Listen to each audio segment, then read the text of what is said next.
നമ്മളിപ്പോൾ പൊയ്ക്കൊണ്ടിരിക്കുന്നത് കൂടൽമാണിക്യം പരമക്ഷേത്രത്തിലേക്കാണ്. നമ്മൾ രാത്രി തന്നെ അവിടെ എത്തിയായിരുന്നു. നമ്മൾ സ്റ്റേ ചെയ്ത ഹോട്ടലാണിത്. അക്കര ടൂറിസ്റ്റ് ഹോം. വളരെ നീറ്റ് ആൻഡ് ക്ലീൻ ആയിട്ടുള്ള റൂമും വാഷ്റൂമും ഒക്കെയാണ്. വളരെ നീറ്റ് ആൻഡ് ക്ലീൻ ആണ്. എ സിയും ഉണ്ട്, നോൺ എ സിയും ഉണ്ട്. എ സിക്ക് ഏതാണ്ട് നോൺ എ സിക്ക് 1500 രൂപയാണ് റേറ്റ് വരുന്നത്. വളരെ നീറ്റ് ആൻഡ് ക്ലീൻ ആണ്.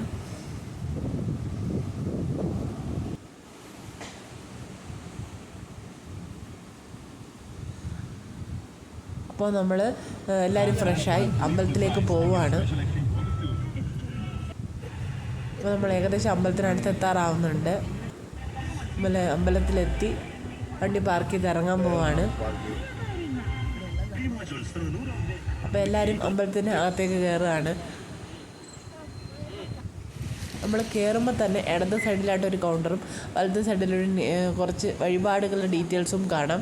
ഒന്നിൽ നമുക്ക് വഴിപാടുകൾക്ക് റെസിപ്റ്റ് എഴുതാനും മറ്റൊന്നിൽ നമ്മൾ എന്തൊക്കെ കാര്യങ്ങൾക്ക് ഏതെല്ലാം വഴിപാടുകൾ ചെയ്യണം എന്നുള്ളതിൻ്റെ ഇതാണ്. ഇത് ക്ഷേത്രക്കുളത്തിൻ്റെ ഭാഗമാണ്. ഇതെല്ലാം അമ്പലത്തിൻ്റെ ഭാഗങ്ങളാണ് കേട്ടോ. ഇവിടെ പ്രധാന വഴിപാട് ചേന കൊണ്ട് തുലാഭാരം, അതിനൊക്കെ ചേന തലക്കൊഴിഞ്ഞ് വെക്കുക. അതുപോലെ വഴുതനങ്ങ, ഭഗവാന് നേരിച്ച വഴുതനങ്ങ അമ്പലത്തിൽ നിന്ന് നമുക്ക് കിട്ടും. മെയിനായിട്ട് നമുക്ക് ത്വക്ക് രോഗങ്ങൾക്ക് വേണ്ടിയിട്ടാണ് ഇതെല്ലാം ചെയ്യുന്നത്.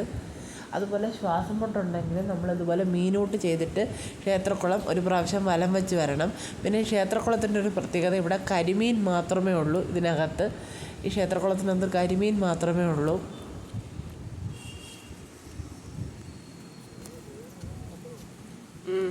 ഞാൻ ആദ്യമായിട്ടാണ് ഇവിടെ പോകുന്നത്. ഒരുപാട് പ്രാവശ്യമായിട്ട് പോകണമെന്ന് പറഞ്ഞ് മാറ്റി വയ്ക്കുന്നു. ഇപ്പോഴാണ് സമയം കിട്ടിയത്.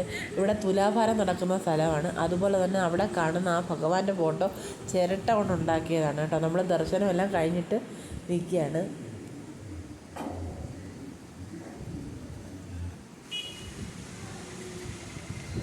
നമ്മൾ ക്ഷേത്ര ദർശനം കഴിഞ്ഞ് പുറത്തോട്ട് ഇറങ്ങുമ്പോൾ രണ്ട് സൈഡിലും നല്ല പെയിൻറ്റ് പണികൾ, ഭിത്തിയിൽ നല്ല പെയിൻറ്റ് പണികളും എല്ലാം കാണാൻ പറ്റും. വളരെ ഭംഗിയാണ് കാണാൻ.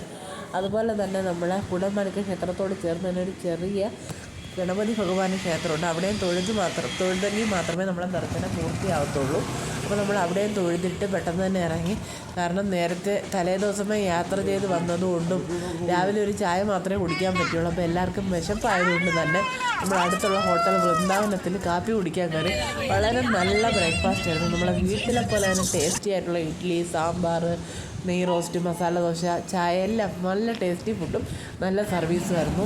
നമുക്ക് ഇവിടെ നിന്ന് ഗുരുവായൂർക്ക് പോകേണ്ടത് കൊണ്ട് തന്നെ നമുക്ക് ഒരുപാട് സമയം ഇവിടെ കളയാനില്ലായിരുന്നു. നമ്മളെല്ലാവരും പെട്ടെന്ന് തന്നെ ബ്രേക്ക്ഫാസ്റ്റ് കഴിച്ച് റൂമിൽ നിന്ന് ലഗേജെല്ലാം എടുത്ത് പോകണമായിരുന്നു. അപ്പോൾ നമ്മൾ പെട്ടെന്ന് ബ്രേക്ക്ഫാസ്റ്റ് എല്ലാം കഴിച്ച് റൂമിലേക്ക് പോയി. ഇന്നത്തെ വീഡിയോ ഇത്രയേ ഉള്ളൂ. വീഡിയോ ഇഷ്ടപ്പെടാൻ ലൈക്ക്, ഷെയർ, സബ്സ്ക്രൈബും ചെയ്യണേ. പുതിയ വീഡിയോ ഇട്ട് കാണുന്നവരെ എല്ലാവർക്കും ബൈ.